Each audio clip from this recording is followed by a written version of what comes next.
प्रथम लागू दो चरण को, धनिये न छुड़ायो खिन। लाख तली लालेरिया, मेरे जीव के ही जीवन। इन पाँव तले पड़ी रहूं, धरी नजर खोलो बातुन। पलना वालू निरखो नेत्रे, मेरे जीव के ही जीवन।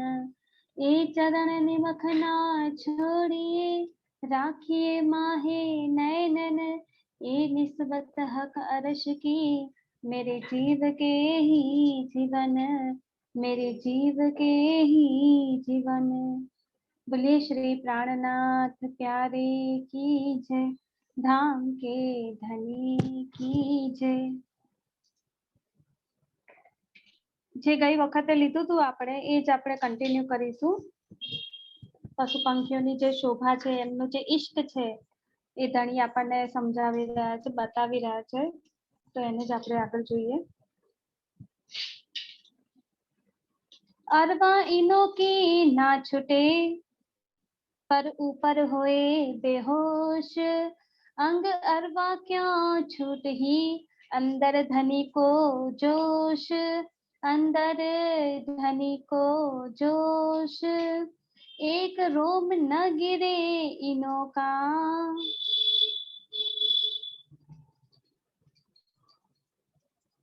एक रोम न गिरे इनो का, हक नजर सिंचेल। आठों पहर अंग में, करत धनी सो केली। करत धनी सो केली.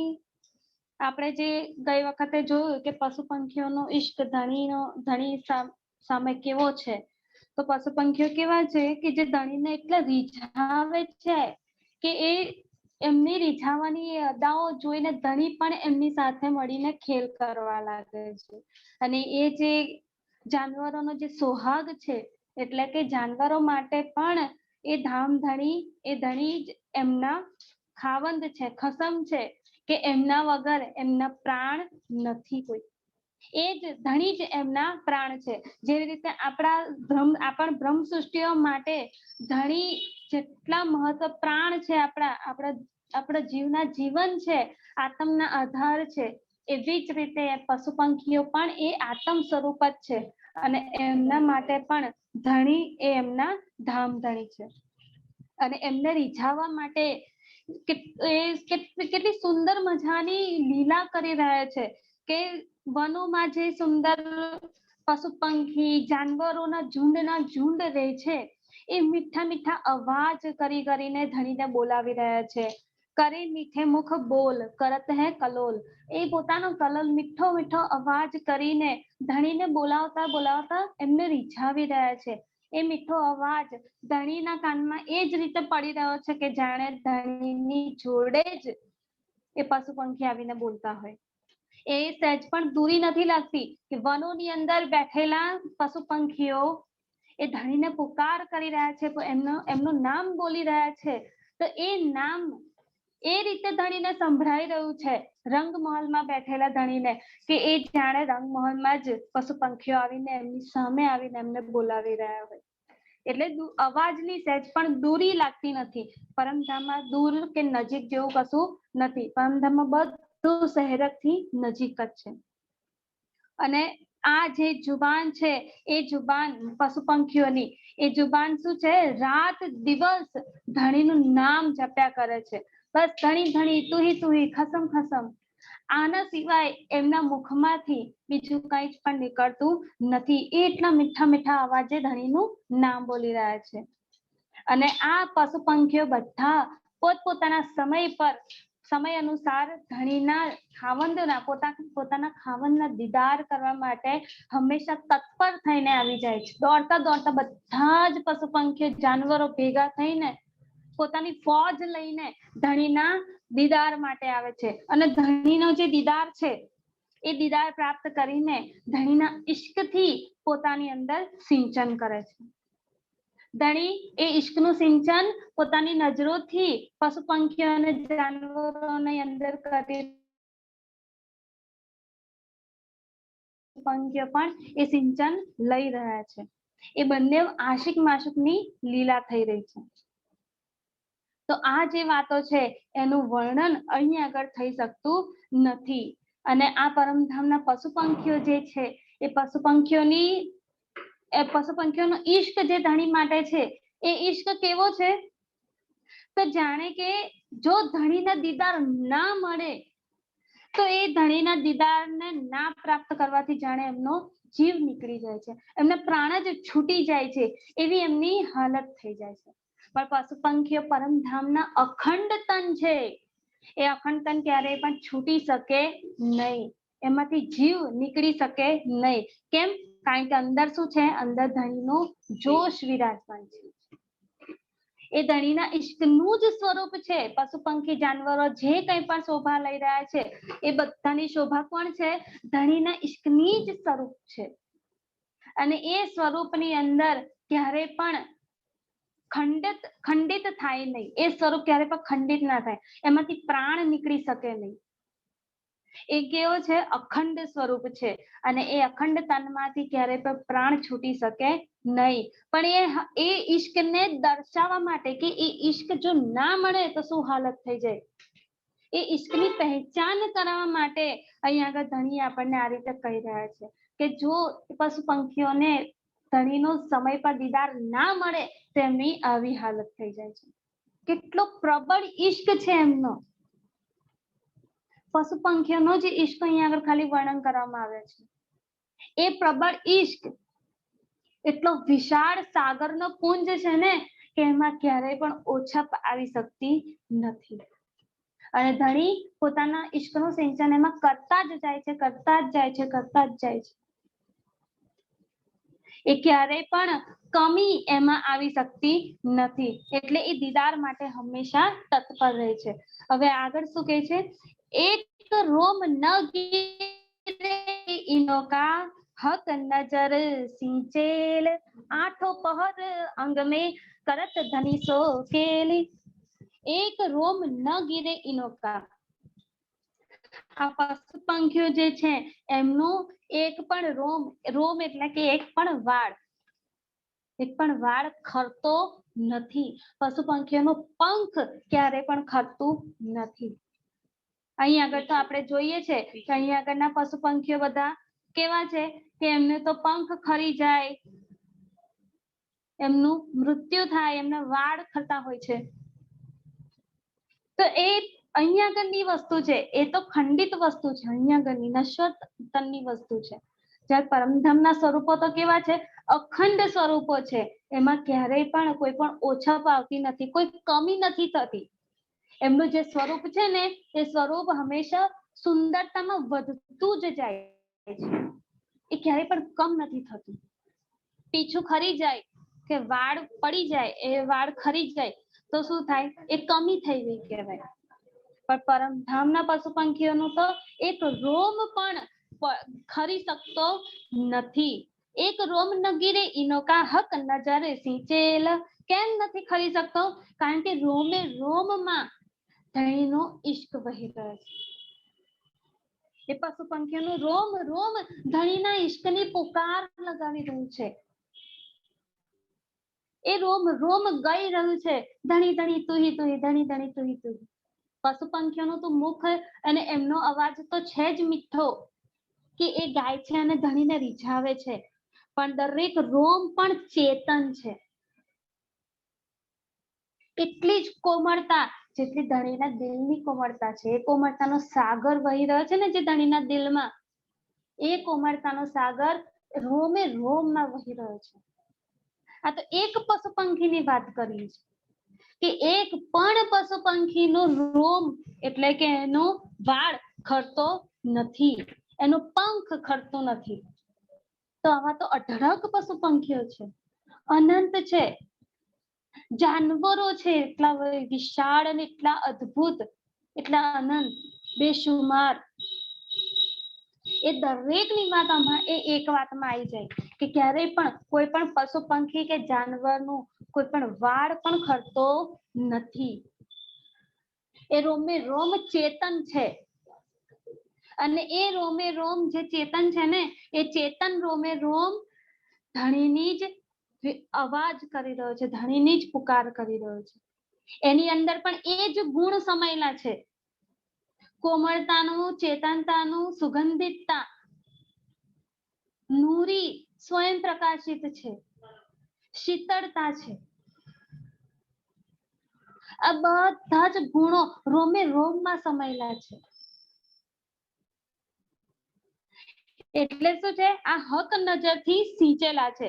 આઠો પહર અંગ में करत धनी सो केली, આઠો પહર અંગ में, આ પશુ પંખીઓના અંગે અંગ, રોમે રોમ, આઠો પહર શું કરે છે? કરત ધની સો કેલી, ધણીની સાથે જ પ્રેમ લીલા કરવા માટે તત્પર હોય છે. આઠો પહર અંગે અંગ પશુ પંખીઓનું ધણીને રીઝાવવા માટે આનંદિત હોય છે કે ક્યારે હું ધણીને મારા એક રોમથી રીઝાવું, ક્યારે હું મારા ધણીને એક અંગથી રીઝાવું, ક્યારે મારી મીઠી બોલીથી રીઝાવું, ક્યારે મારા મીઠા પંખથી રીઝાવું. એ જ મધુરતા, એ જ કોમળતા, એ જ નરમાઈ, ખુશબોય પણ એ જ છે. દરેકની અંદર એક વાહિદત વસેલી છે, એટલા માટે ક્યારેય પણ કોઈની અંદર કોઈ કમી આવતી નથી અને બધા જ ધણીને રીઝાવવા માટે તત્પર થઈને બેઠા હોય છે. ધની ઈનો કે કારણે સ્વરૂપ ધરે કઈ કરોર, લે દિલ ચાહ્યા દર્શન, ऐसे आशिक हक के जोर. આ ચોપાઈ આપણે બહુ જ સમજવા જેવી છે. ધની ઈનો કે કારણે, ધણી પહેલા જ ચોપાઈની અંદર શું કહી દીધું આપણને? ખાવંદ ઈનો મે ખેલહી. આ પ્રકરણની શરૂઆતમાં જ પહેલી જ ચોપાઈમાં પહેલા જ ચરણમાં કહી દીધું કે ધણી અખંડ પરમધામનો જે ધામ ધણી છે એ શું કરે છે? આ પશુ પંખીઓ સાથે લીલા કરે છે, ક્રીડા કરે છે, એમની સાથે રમે છે. અને આ પશુ પંખીઓ જ્યારે ધણીને રીઝાવે છે ને, ત્યારે ધણી રીઝાઈને આ પશુ પંખીઓને રીઝાવવા માટે બેસી જાય છે. તો ધણી રીઝાવવા માટે શું કરે છે? ધની ઈનો કે કારણે આ પશુ પંખીઓ માટે શું કરે છે? સ્વરૂપ ધરે કઈ કરોર. પશુ પંખીઓ માટે ધણી પોતાનો અનંત સ્વરૂપો, કરોડો સ્વરૂપ ધારણ કરે છે. કેવા સ્વરૂપ ધારણ કરે છે? તો પરમધામનું જે કણે કણ જેની ઉપર પશુ પંખી જાનવર આવીને લીલા કરે છે ને, એ બધું જ ધણી એમના માટે સ્વરૂપ ધારણ કરીને બેઠા છે. અત્યાર સુધી આપણે શું સમજીએ છીએ? પશુ પંખીઓ આપણને રીઝાવે છે, સખીઓને રીઝાવે છે, ધણીને રીઝાવે છે, શ્યામાજીને રીઝાવે છે. પણ પશુ પંખીઓને રીઝાવવા માટે ધણી કેટલું કરી રહ્યા છે એ આપણે જોઈએ. આપણે એ માનીને બેઠા છીએ કે આખું પરમધામ ધણીએ આપણ સખીઓને રીઝાવવા માટે પોતાનું સ્વરૂપ ધારણ કરીને આખું પરમધામ બનીને બેઠા છે. ધણી આપણને સખીઓને રીઝાવી રહ્યા છે, પણ અહીંયા શું કહે છે? ધણી આ પશુ પંખી જાનવરોને પણ રીઝાવી રહ્યા છે. કેમ? એના માટે આગળ ऐसे आशिक हक के जोर. આ પશુ પંખીઓ શું છે? ધણીના આશિક છે. તો ધણી શું થયા? એમના માટે માશુક થઈ ગયા. જ્યારે પશુ પંખીઓ ખેલ કરીને ધણીને રીઝાવી રહ્યા છે ને, ત્યારે પશુ પંખીઓ શું હોય છે? આશિક સ્વરૂપ હોય છે. અને આ આશિક સ્વરૂપના રીઝાવવાના કારણે ધણી પણ રીઝાય છે માશુક બનીને. અને ધણી સામે આશિક બનીને પશુ પંખીઓને રીઝાવવા માટે શું કરે છે? સ્વરૂપ ધરે કઈ કરોર. સ્વરૂપ ધરે છે, કેટલાય કરોડો સ્વરૂપ ધણીએ ધારણ કર્યા છે આ પશુ પંખીઓને રીઝાવવા માટે. કે પશુ પંખી જે ડાળી પર બેઠા છે ને, એ ડાળી પણ ધણી બનીને બેઠા છે, કારણ કે એ ડાળીથી ધણી પશુ પંખીને રીઝાવી રહ્યા છે. એ માશુક ધણી પોતાના આશિક પશુ પંખી જાનવરોને રીઝાવે છે. પત્તાઓ, ફૂલોની વચ્ચે આવીને પશુ પંખી જાનવરો જે લીલા કરી રહ્યા છે, ખેલ કરી રહ્યા છે ને, એનાથી રીઝીને ધણી એ પત્તા, એ ફૂલોની પાંદડીઓ, એનો રસ, એ બધું ધણી સ્વરૂપ ધારણ કરીને બેઠા છે. આપણે અહીંયા જોઈએ છે પતંગિયું હોય ને, નાનું અમથું પતંગિયું, એ શું કરે, ફૂલોનો રસ પોતાની અંદર લે, એ ચૂસે ને એ રસ ચૂસતું હોય છે. તો એ જે રસ ચૂસે છે, તો પરમધામના પતંગિયા જે છે એ જે ફૂલનો રસ લઈ રહ્યું છે ને, એ ફૂલ પણ કોણ બનીને બેઠું છે, પતંગિયાના રીઝવવાના કારણે ધણીએ જ એ ફૂલનું સ્વરૂપ ધારણ કર્યું છે. અને એ પતંગિયું એ ફૂલ પર વિરાજમાન થઈને ધણીનો એ ઇષ્ટ રસ ચૂસી રહ્યું છે કે બસ હું જેટલું લઈ શકું ને એટલું લઉં, લેતી જ રહું, લેતી જ રહું, લેતી જ. પતંગિયાના દિલનું સ્વરૂપ એ કહી રહ્યું છે કે આ ઇશ્ક રસ મને એટલો મળે ને કે બસ હું આમાં જ ગરકાવ થઈ છું, આનાથી વધારે હવે કશું જોઈતું જ નથી. કેમ એ એટલો રસ એટલો મીઠો લાગી રહ્યો છે ફૂલનો? કારણ કે ધણીનું સ્વરૂપ છે, પોતાના ખાવંદર તો એ સ્વરૂપ બનીને બેઠા છે પશુ પંખીઓને રીઝવવા માટે. એ પતંગિયું ફૂલને રીઝાવી રહ્યું છે, ધણીને રીઝાવી રહ્યું છે, અને ધણી એ ફૂલ બનીને પતંગિયાને રીઝાવે છે. આ આશિક અને માશુકની લીલા છે. આશિક માશુકની લીલા માત્ર સખીઓ અને ધણી કે શ્યામાજી વચ્ચે નથી થતી. આખું પરમધામ આ આશિક અને માશુકની લીલામાં સમાયેલું છે. બધા જ પરમધામના સ્વરૂપ એકબીજા સાથે આશિક માશુકની લીલા કરી રહ્યું છે. ધણી સાથે એની લીલા આશિક માશુકની જ છે. એટલે શું કહે છે આગળ, સ્વરૂપ ધરે કઈ કરો, ધણીએ અનેક સ્વરૂપ ધારણ કર્યા છે. લે દિલ ચાહ્યા દર્શન, અને આ અનેક સ્વરૂપોની અંદર જ પશુ પંખી જાનવરો ધણીના દીદાર કરી લે છે. એ પતંગિયાને પણ ફૂલની અંદર કોણ દેખાય છે? ધણી જ વિરાજમાન દેખાય છે. એ પંખી જે ડાળી ઉપર બેઠું છે, એ ડાળીની અંદર પણ પંખીને ધણી જ દેખાઈ રહ્યા છે. એ વૃક્ષની આસપાસ જે જાનવર આવીને લીલા કરી રહ્યું છે, તો એ વૃક્ષના થડની અંદર પણ એને ધણી જ દેખાઈ રહ્યા છે. એટલે શું કહે, લે દિલ ચાહ્યા દર્શન, પશુ પંખીઓના દિલને જેવી રીતે ભાવે ને, જેવું પસંદ આવે ને, એવી રીતે ધણી પોતાનું સ્વરૂપ ધારણ કરે છે ને પોતાના દર્શન આપે છે. આગળ જ કીધું ને, ખાવંદ કે दीदार को पशु और जानवर आवत है गुण गावते अपने समय पर. એમના માટે એમને ધણીની સામે આવવાની જરૂર નથી. એ નજર જ ઇશ્ક ભરેલી છે ને કે જ્યાં જોવે ને ત્યાં ધણી જ ધણી દેખાય. પશુ પંખી જાનવર દરેક આખા ઝુંડના ઝુંડ છે, ફોજ આખી છે, અને દરેકે દરેક પશુ પંખી જાનવરને દરેક શોભામાં દરેક સ્વરૂપમાં એ ધણીના જ દર્શન થઈ રહ્યા છે. ખાવંદના દીદાર કરી રહ્યા છે. કેમ? કારણ કે નજર કોની છે? આશિકની છે. પશુ પંખીઓની નજર શું છે? આશિકની છે. અને એ પોતાના માશુકને ક્યારેય પણ પોતાનાથી અળગી કરી શકે નહીં. એ નજરોમાં પોતાનો માશુક વસેલો છે. તો પશુ પંખીઓ આશિક છે, તો એમના માશુક ધણી થયા, તો એમની નજરોમાં માત્ર ને માત્ર ધણી જ વસેલા છે. જ્યાં જોશે ને ત્યાં ધણી જ એમના દીદાર, ધણીના જ એમને દીદાર થશે. અને એવી જ રીતે ધણીના નજરોમાં, ધણી આશિક છે તો ધણીના નજરોમાં એ પશુ પંખીઓ વસેલા છે. તો પશુ પંખીઓ પણ ક્યારેય પણ ધણીના નજરોથી દૂર નથી થતા. ऐसे आशिक हक के जोर, आवा आशिक છે, જોરાવર આશિક, જે ક્યારેય પણ પોતાના ખાવંદ હક સુભાનથી, પોતાના આશિકથી કે પોતાના માશુકથી ક્યારેય પણ અલગ થઈ શકે નહીં. આગળ કીધું ને કે જો અલગ થવાની કે શું કે થાય કે દીદાર ના મળે તો કેવી હાલત થઈ જાય છે. તે એવા જોરાવર આશિકી વાળા ઇશ્કના ભરેલા સ્વરૂપ પશુ પંખીઓના છે. કેટલી સુંદર મજાની પશુ પંખીઓ સાથેની ધણીની આશિક માશુકની લીલા છે, એ આપણે જોઈએ, ચિતવનમાં ક્યારેક નિરખીએ.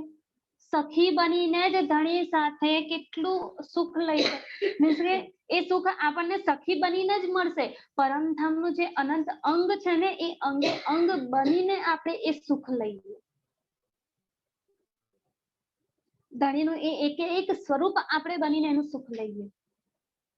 તો ક્યારેક પશુ પંખી બનીને પણ ધણી જોડે આશિક માશિકની લીલા કરીએ, કે આપણે આશિક બનીને પશુ પંખી બનીને ધણીને રીઝાવી રહ્યા છે, ધણી રીઝી રહ્યા છે, અને ધણી પણ આપણને રીઝાવવા માટે પોતાના અનેક સ્વરૂપ ધારણ કરે છે.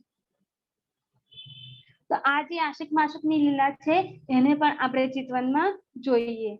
સો મેં કહ્યો ન જાવહી જો इश्क इनो के अंग, रोम रोम इनो के कायम क्यों कहूं इश्क तरंग.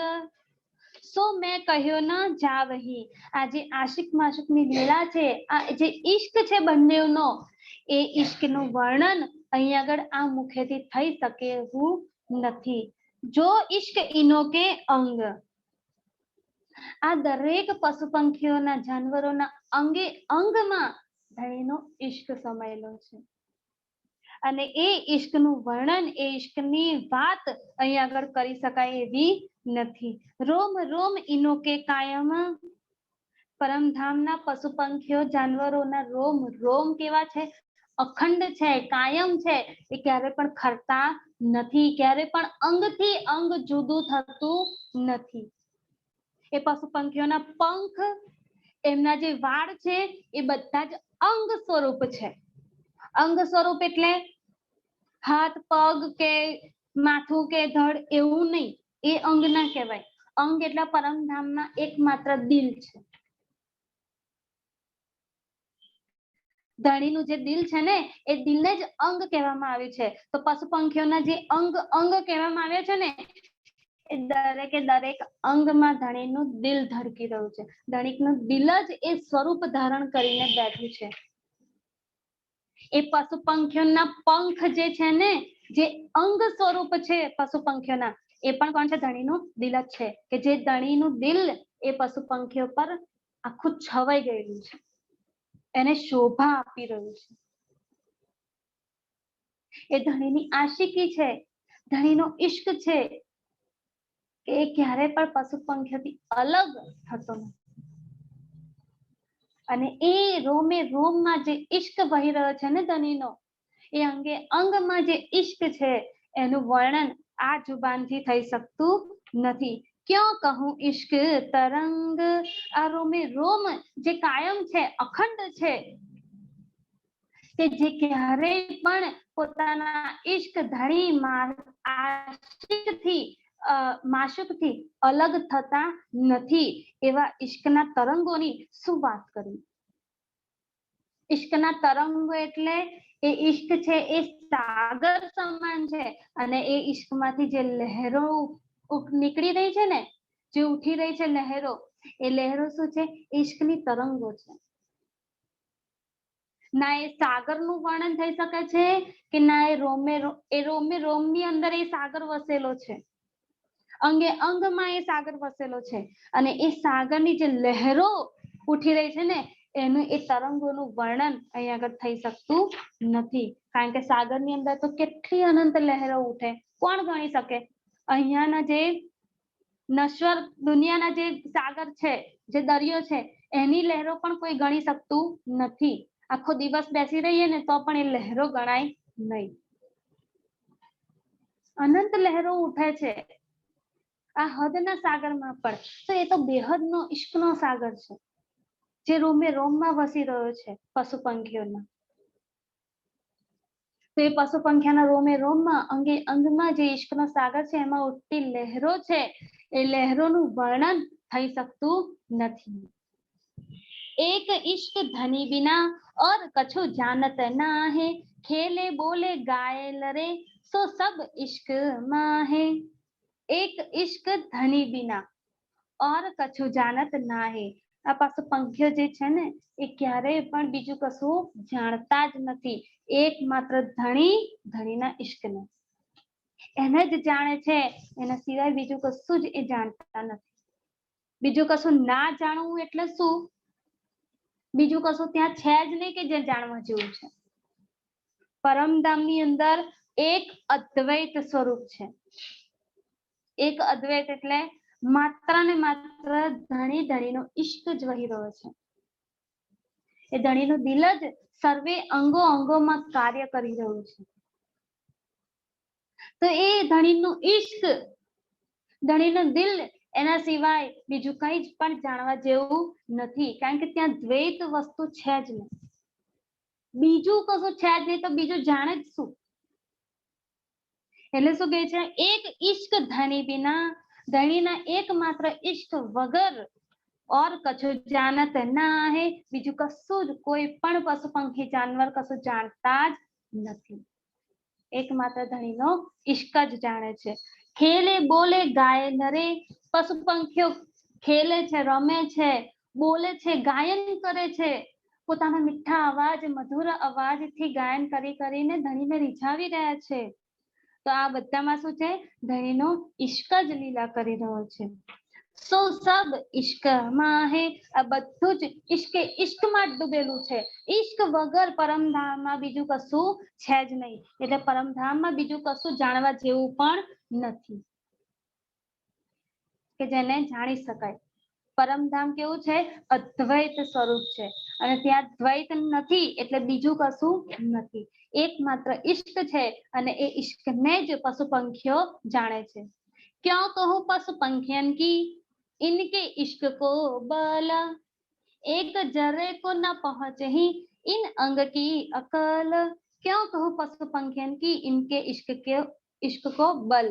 પશુ પંખીઓની અંદર જે ધણીનું ઇશ્કનું બળ રહેલું છે ને, એ બળની પણ શું વાત કરવી. પશુ પંખીઓનું બળ છે ને એ પણ ઇશ્કનું જ છે.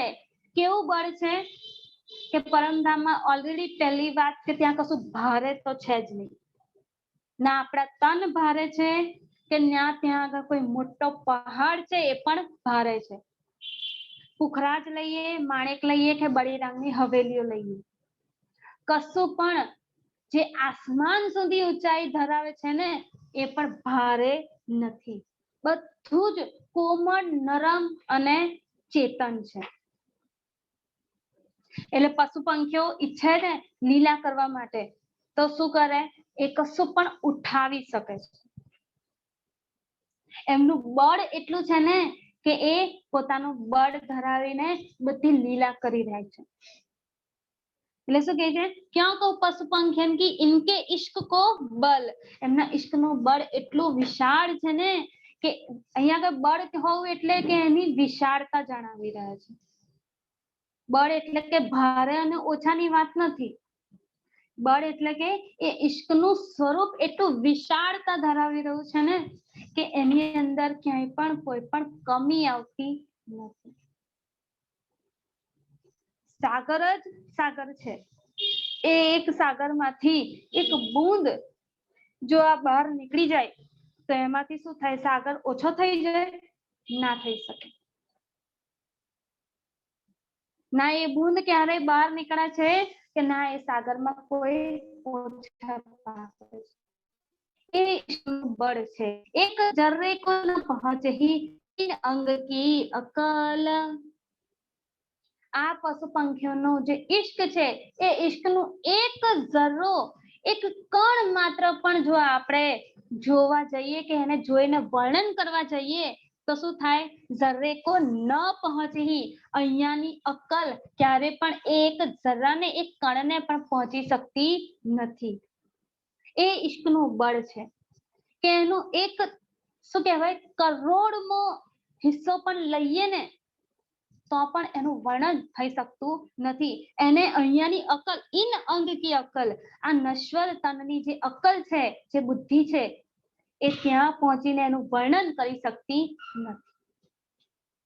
એટલું વિશાળતા છે, એટલું બળ છે એ ઇશ્કનું, એટલું તેજ છે એનું, એટલી નરમાઈ છે, કોમળતા છે, એટલી જ ચેતનતા છે, એટલી જ સુગંધ છે કે એને ક્યારે પણ વર્ણન કરી શકાતી નથી. દરેકે દરેકના બસ સાગર જ વહી રહ્યા છે. કોમળતાનો સાગર, ઇશ્કનો સાગર, સુગંધનો સાગર, મધુરતાનો સાગર, ચેતનતાનો સાગર, દરેકનો સાગર જ વહી રહ્યો છે. સાગર એ એકમાત્ર ઉપમા આપવામાં આવી છે અહીંયા આગળ આપણને, બાકી ત્યાં સાગર જેવું વહે છે એવું કશું છે નહીં. સાગર એટલે કે એ વિશાળતા આપણને બતાવી રહ્યા છે કે એનાથી મોટું કશું છે નહીં, એનાથી વિશાળ કશું છે નહીં. બેહદ, આ હદની અંદર પણ કોઈ દરિયો આપણે જોઈએ ને તો એ આપણને બેહદ દેખાય કે એનો બીજો કિનારો આપણે એક કિનારેથી બીજા કિનારાને જોઈ શકીએ નહીં, એટલી વિશાળતા છે એની. તો એક પ્રકારે ઉપમા આપવામાં આવી છે કે પરમધામમાં તો બેહદ છે, બેશુમાર છે, અનંત છે એ દરેક વસ્તુ જેનું વર્ણન અહીંયા કરવામાં આવ્યું છે. એ બેશુમારને શુમારમાં લાવીને એનું વર્ણન કરવામાં આવ્યું છે. એ તો એની વિશાળતા કેટલી છે ને એને બતાવવા માટે, એની સમજણ પાડવા માટે અહીંયા આગળ એની ઉપમા આપવામાં આવી છે સાગરની જોડે, કે સાગર જેટલી વિશાળતા અહીંયા આગળ આ બધાની આપણને જોવા મળે છે. जेता बल जिन अंग में तेता इश्क हक का जान, शक जरा ना मिले पीयू सो पूरी पहचान. जेता बल जिन अंग में, પરમધામના જે પશુ પંખી જાનવરો છે એમના અંગે અંગમાં, રોમે રોમાં સુખ થાય છે, ઇશ્ક ધણીનો વહી રહ્યો છે.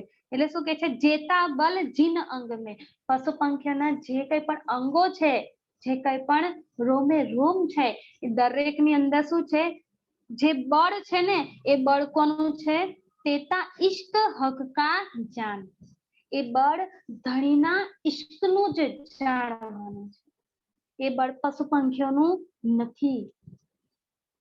એ વિશાળતા પશુ પંખીઓની કે એ સ્વરૂપની નથી, એની અંદર જે મારફત સ્વરૂપ છુપાયેલું છે ને કે જે ક્યારેય જાહેર નથી થયું, એ મારફત સ્વરૂપમાં જે ઇશ્ક વહી રહ્યો છે ને એનું બળ છે.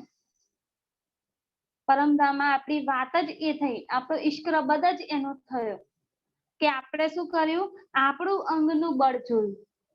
અમે તો 12,000 છીએ, ધણી તમે તો એકલા છો, તો તમારો ઇશ્ક કેવી રીતે વધારે? તમારો ઇશ્ક વધારે કહેવાય નહીં, ઇશ્ક તો અમારો મોટો કહેવાય, કારણ કે અમે 12,000 છીએ અને અમે તમને રીઝવીએ છીએ અલગ અલગ રીતે. તો આ જે આપણે શું થયું, આપણે ઇશ્કનું બળ કેવી રીતે જોયું, આપણા સ્વરૂપ પ્રમાણે જોયું કે આપણા 12,000 સ્વરૂપો છે, પણ ધણીનું જ એ ઇશ્કનું બળ છે, જે મારફત સ્વરૂપ છે, એને આપણી પહેચાન કરી નહીં. અને એ જ ઇશ્ક રબદના કારણે આપણે અહીંયા આગળ આવવું પડ્યું છે કે એ ઇશ્ક રબદનો બેવરો થઈ જાય.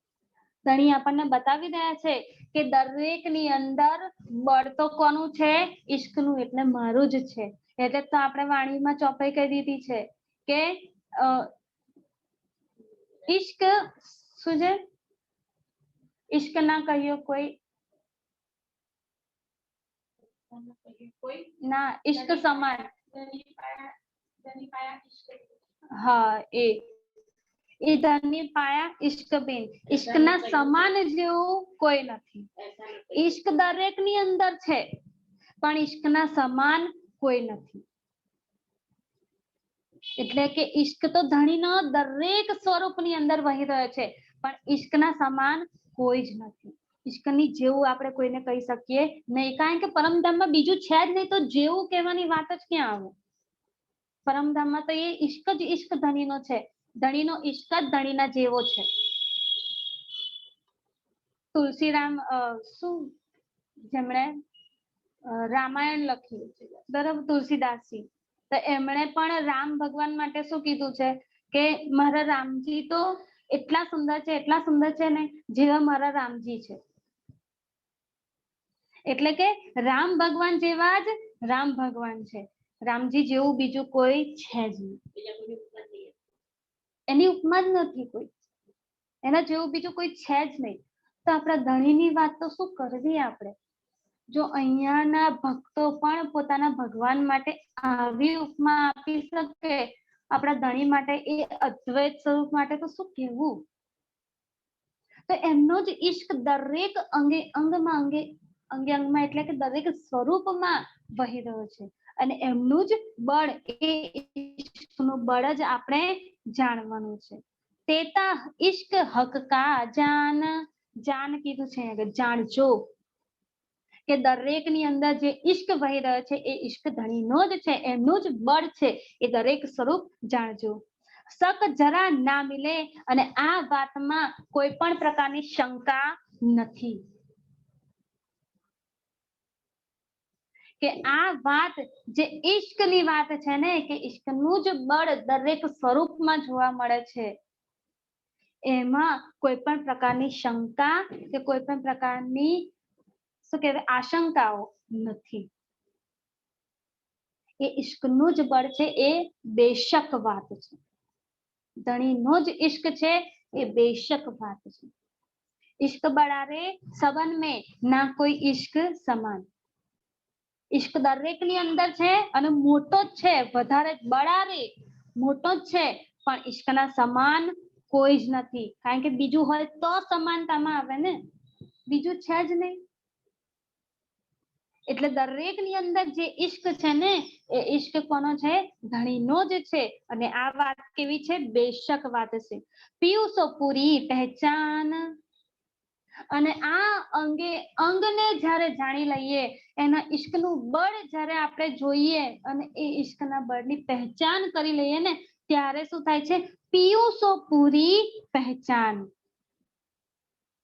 જ્યારે એ બધા જ સ્વરૂપોની અંદર જે ઈશ્ક વહી રહ્યો છે ને, એ ઈશ્કની પહેચાન થઈ જાય ને, એ બળની પહેચાન થઈ જાય અને એ વાતથી આપણે બેશક થઈ જાય ને, ત્યારે કહેવાય કે પૂરી ધણીની પહેચાન પ્રાપ્ત થઈ છે.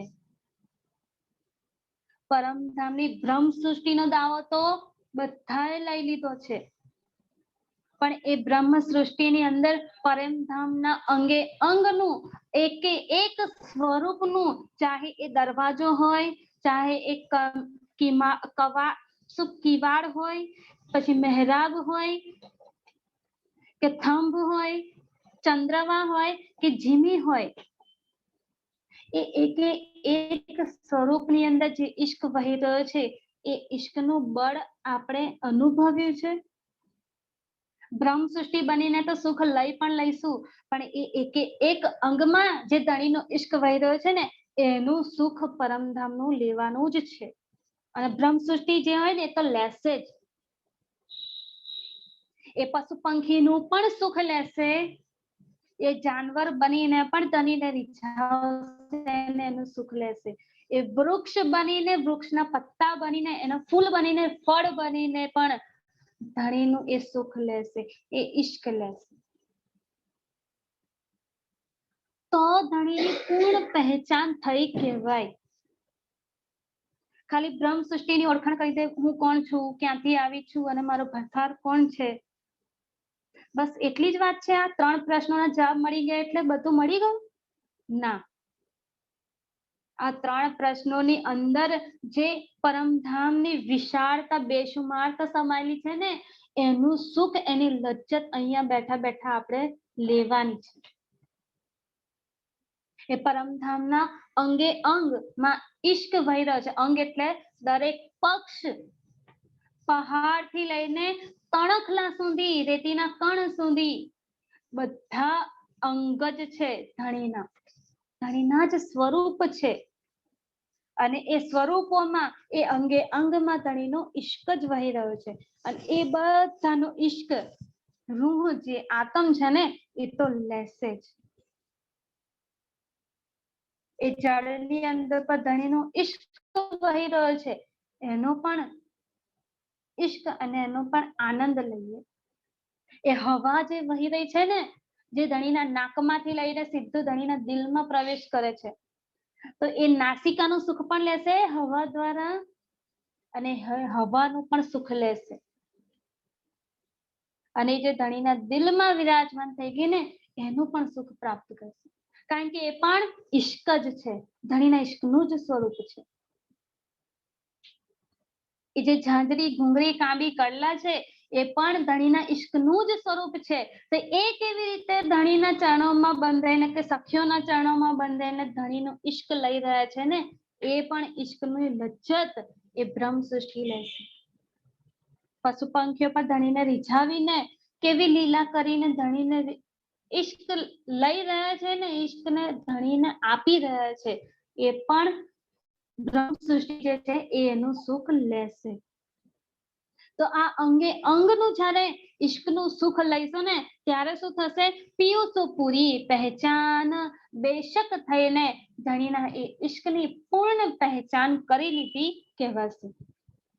पीयू की पहचान बिना कछुए न जाने कोई, जरा शक तो उपजे जो कोई दूसरा होए. એ જ વાત આવી. ધણીએ આ ચોપાઈ વાંચી નથી, પણ ધણીએ પહેલેથી દિલમાંથી એ જ બોલાવડાવ્યું કે શું કહે છે? પીયુ की पहचान बिना कछुए न जाने कोई. ધણીની પહેચાન વગર બીજું કશું જ જાણશો નહીં, કારણ કે બીજું કશું છે જ નહીં. કછુએ ના જાણે કોઈ, પરમધામના કોઈ સ્વરૂપ બીજું કશું જાણતા પણ નથી અને બીજું કશું જાણવા જેવું છે પણ નહીં. જરા શક તો ઉપજે. અને આ વાતમાં કે એ ઈશ્કનું જ બળ છે, એ ઈશ્કનો જ સાગર અને ઈશ્કના જ સ્વરૂપો છે દરેકે દરેક અંગ, એ વાતની અંદર જો જરાય પણ શક ઉપજે, જો કોઈ દૂસરા હોય, જો કોઈ બીજું હોય ને તો એની અંદર એ શક આવી શકે છે.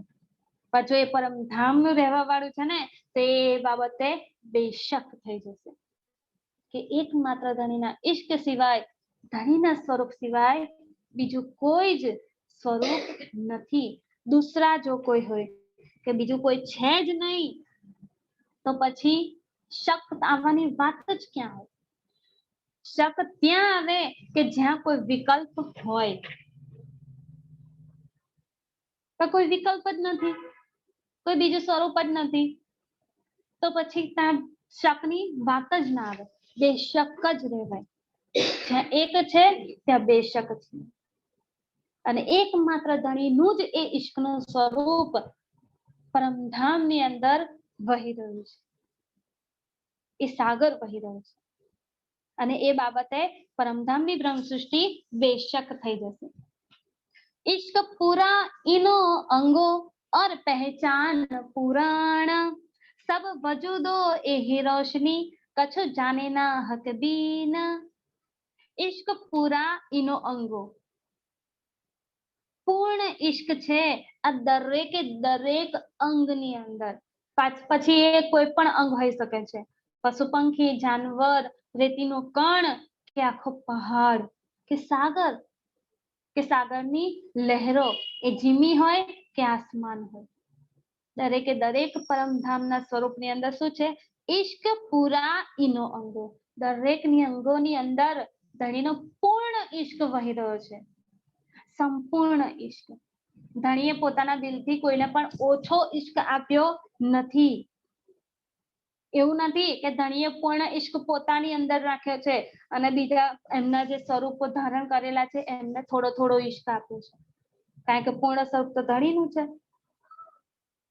ના, પરમધામમાં વાહિદત એક દિલી એટલા માટે જ કહેવામાં આવી છે કે ત્યાં કોઈ પણ ઓછું કે વધારે નથી. જે ધણીનું સ્વરૂપ છે એ જ ધણીનું સ્વરૂપ બીજા સ્વરૂપો ધારણ કરીને બેઠું છે. એટલે ક્યારેય પણ એમાં કોઈ પણ પ્રકારની કમી નથી. એ કણ હોય કે પછી પહાડ હોય, તણખનું હોય કે પછી પહાડ સુધીનું હોય, એ દરેકની અંદર ધણીનો શું છે? પૂર્ણ ઈશ્ક વહી રહ્યો છે. ઓર પહેચાન પુરાણ, અને એ જ ઈશ્કની પહેચાન પણ દરેકની અંદર કેવી છે? પૂર્ણ રીતેની છે. દરેક સ્વરૂપ ધણીના એ પૂર્ણ ઈશ્કને પહેચાની ગયું છે. સબ વજુદ એહી રોશની, દરેક વજુદની અંદર એટલે કે દરેક સ્વરૂપની અંદર શું છે? એહી રોશની, આ ઈશ્કની જ રોશની ઝલકાર કરી રહી છે. ધણીનું જ એ નૂરી સ્વરૂપ ઝલકાર કરી રહ્યું છે. કछु જાણે ના હક બીન,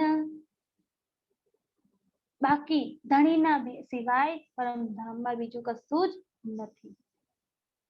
કछु જાણે ના હક બીન, આ દરેક સ્વરૂપ જે છે અંગે અંગ છે, જેમાં ઈશ્ક વહી રહ્યો છે, ધણીના નૂરની રોશની ઝળકાર કરી રહી છે, એ પૂર્ણ સ્વરૂપ છે. એ શું છે? દરેક જાણે છે કે હક આ ધણીનું જ સ્વરૂપ છે. આપણે અલગ ભાવ એમાં આવતો જ નથી. એક જરા જો ઇન જીમી કા, સો સબ ઇશ્ક કી સુરત, આસમાન જીમી જડ ચેતન, પહેચાન ઇશ્ક દો ઈત. આ એક જરા જો ઇન જીમી કા, પરમધામના એક જરાની અંદર, એક કણની અંદર પણ શું છે? ઇન જીમિકા, આ અખંડની જીમીનો એક કણ પણ શું છે? સો સબ ઇશ્ક કી સુરત, આ બધા જ કેવા છે? ઈશ્કની સુરત ધરાવનારા છે. એક ઝર્રો, એક કણ પણ એ ઈશ્કની જ સુરત ધરાવે છે, જે ધણીની સુરત છે. એ જ પૂર્ણ ઈશ્ક વહી રહ્યો છે. બધા જ ઈશ્કના સાગરના સાગર જ છે. આસમાન જીમી જડ ચેતન, પછી એ આસમાન હોય, જીમી હોય, પરમધામની જડ વસ્તુ પણ ચેતન છે. એ જડ વસ્તુ હોય કે ચેતન વસ્તુ હોય, દરેકની અંદર શું છે? એ ધણીનો ઈશ્કનો સાગર જ વહી રહ્યો છે. પરમધામની દિવાલો પણ, જે અહીંયા તો જડ છે, પણ પરમધામમાં એ જડ પણ ચેતન છે. એ મહેરાબો, એ થંભો, એ જડ હોવા છતાં પણ એ ચેતન સ્વરૂપ છે. અને પરમધામના ચેતન સ્વરૂપ એટલે જાનવરો, ખુશાલીઓ, આ બધા જ રૂહો, આત્મ સ્વરૂપ, બધા જ કેવા છે? ચેતન સ્વરૂપ છે. તો જડ હોય કે ચેતન હોય, પરમધામમાં બધું જ ચેતન છે. અને બધું કેવું છે? ઈશ્કની જ સુરત છે. પહેચાન ઇશ્ક દો ઈત, અને આ દરેકની અંદર પહેચાન પણ છે અને ઈશ્ક પણ છે. દો ઈત, પહેચાન અને ઈશ્ક બંને આ દરેક સ્વરૂપની અંદર વસેલું જ છે. આ જ પહેચાન છે ધણીની, કે શું છે? કે ઈશ્ક દો ઈત, આ ઈશ્કની જ પહેચાન આપણને અહીંયા આગળ આવીને થઈ છે. કે દરેક સ્વરૂપની અંદર ઈશ્ક સમાયેલો છે. અને આ પહેચાન આપણને હવે અહીંયા આગળ થઈ ગઈ છે, તો પરમધામમાં પણ હવે એ જ પહેચાન રહેવાની છે. પહેચાન અને ઈશ્ક બંને હવે એક સાથે છે. पार नहीं जीमिन को और पार नहीं आसमान, पार नहीं जड़ चेतन, पार न इश्क रहमान, पार नहीं जीमिन को, પરમધામની જીમીનો પણ કોઈ પાર નથી, કોઈ હદ નથી. और पार नहीं आसमान, પરમધામના આસમાનની પણ કોઈ હદ નથી. બધું જ અનંત અને બેશુમાર છે. પાર નહીં જડ ચેતન, પાર નહીં જડ ચેતન, આ વસ્તુ બહુ જ સમજવા જેવી છે આપણે, કે જળ વસ્તુ હોય કે ચેતન વસ્તુ હોય, પરમધામમાં બધું જ ચેતન જ છે, પણ એનો પણ કોઈ પારાવાર નથી. એ પણ અનંતમાં અનંત છે. તો જળ કે ચેતન વસ્તુ પણ કેવી રીતે અપાર હોઈ શકે છે? તો પરમધામનો એક થંભ લઈએ, તો એક થંભની શોભા આપણને કેવી જોવા મળશે? ગોળાકારમાં જોવા મળશે. પણ જ્યારે એ થંભની અંદરના એના સ્વરૂપમાં જ્યારે આપણે ડૂબીએ છીએ ને, ત્યારે એની અંદર પણ એ અપાર પરમધામ્ય સ્વરૂપ જોવા મળે છે. એ થંભની અંદર પણ 25 પક્ષ, રાજ્ય શ્યામાજી અને સાથે સાથે સૌ સખીઓ, પશુ પંખી, જાનવરો, આ બધું જ એ થંભની અંદર જ, એક થંભની અંદર જોવા મળે છે. એ અંદર લીલાયમાન છે, અને એ લીલાનું સુખ એ થંભની અંદર જ આપણને મળી જાય છે. આ એક થંભની વાત છે. આવો તો પરમધામમાં અનંત થંભ છે. તો આ થંભ કેવું છે? જળ છે પણ જળ હોવા છતાં પણ એ ચેતન છે. કેમ? કારણ કે એની અંદર એ 25 પક્ષ સમાયેલા છે. પુખરાજનું સુખ પણ એ થંભની અંદર આપણને મળે છે. માણેકનું સુખ પણ એ અંદર થંભમાં આપણને મળે છે. એટલે એ શું છે? પારાવાર, એ અનંત છે, બેશુમાર છે, એ અપાર છે. એનું હદ કોઈ જોવા મળતી નથી. કારણ કે એ એક સ્વરૂપની અંદર પણ આખું પરમધામ સમાયેલું છે. પારના ઈશ્ક રહેમાન, અને એ એક સ્વરૂપની અંદર અપાર ધણીનો અપાર ઈશ્ક સમાયેલો છે. એ અનંત ઈશ્ક વહી રહ્યો છે ને, એનો પણ કોઈ પારાવાર નથી. छोटा बड़ा अर्श का सो सब है चेतन, पहचान इश्क अंग में इन विद बकावतन. छोटा बड़ा अर्श का सो सब है चेतन. પરમધામ ની અંદર છોટું એટલે કે નાની વસ્તુ હોય, નાનું સ્વરૂપ હોય કે પછી મોટું વિશાળ સ્વરૂપ હોય, પણ એ બધું કેવું છે? સો સબ હે ચેતન. એ બધું જ કેવું છે? ચેતન છે. પરમધામમાં નશ્વરતા કે જડતા ક્યાંય પણ નથી. બધું ચેતન, નૂરી, કોમળ, સુગંધિત અને શીતળ છે. ધણીના દિલનું સ્વરૂપ છે, તો ધણીના દિલમાં જે સાગરો, ગુણોના સાગરો વહી રહ્યા છે ને, એ જ અપાર ગુણોના પૂર્ણ સાગરો દરેકે દરેક સ્વરૂપની અંદર, જે ચેતન સ્વરૂપ છે ને, દરેકની અંદર વહી રહ્યું છે. અને દરેક સ્વરૂપ પરમધામમાં ચેતન છે. ચેતન હોવું એટલે શું? હાલતું ચાલતું છે, બોલતું છે, રમતું છે, એ ચેતનતાની વાત નથી. ચેતનતા એટલે કે એ આનંદ લેનાર છે, એ સુખ ઉપજાવનાર છે, એ ઈશ્ક આપનાર છે ને એ ઈશ્ક લેનાર છે. એ ચેતનતા છે. ચેતનતા હંમેશા આનંદ આપે, જડતામાં આનંદ મળે નહીં. પરમધામની દરેક સ્વરૂપ 25 પક્ષની અંદર જેટલા પણ સ્વરૂપ છે એ બધા કેવા છે? ચેતન છે. ચેતન એટલે કે આનંદમય છે, ઈશ્કના સ્વરૂપો છે, અને એ ઈશ્કના સ્વરૂપો હંમેશા શું કરે છે? આનંદ આપે છે. પોતે આનંદ લે છે અને સૌ સખીઓને અને બધા સ્વરૂપોને આનંદ આપી રહી છે. એ ઈશ્કનું સ્વરૂપ છે, એટલે એને શું કીધું? ચેતન કીધું છે. કારણ કે એ આનંદમય છે. પહેચાન ઇશ્ક અંગ મેં, અંગની અંદર ઇશ્ક વહી રહ્યો છે ને, એની પહેચાન આપણ સૌ કરીએ, એનાથી બેશક થઈ જઈએ.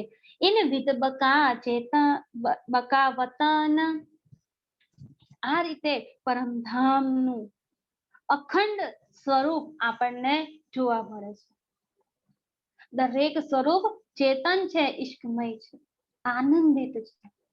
તો એનો ઈશ્ક પણ લઈએ, એનો આનંદ પણ લઈએ, એની એ ચેતનતાનો અનુભવ આપણે અહીંયા ચિતવનમાં રહીને કરીએ. હજી આગળ તો ઘણું બધું છે, તો એ બધું આપણે પછી ક્યારેક જોઈશું. આજે અહીંયા જ રાખીએ. બોલીએ શ્રી પ્રાણનાથ પ્યારે કી જય. ચોપાઈ દોહરાઈ દઈશું. छोटा बड़ा अर्श का, छोटा बड़ा अर्श का सो सब है चेतन, पहचान इश्क अंग में, पहचान इन विद बकावतन,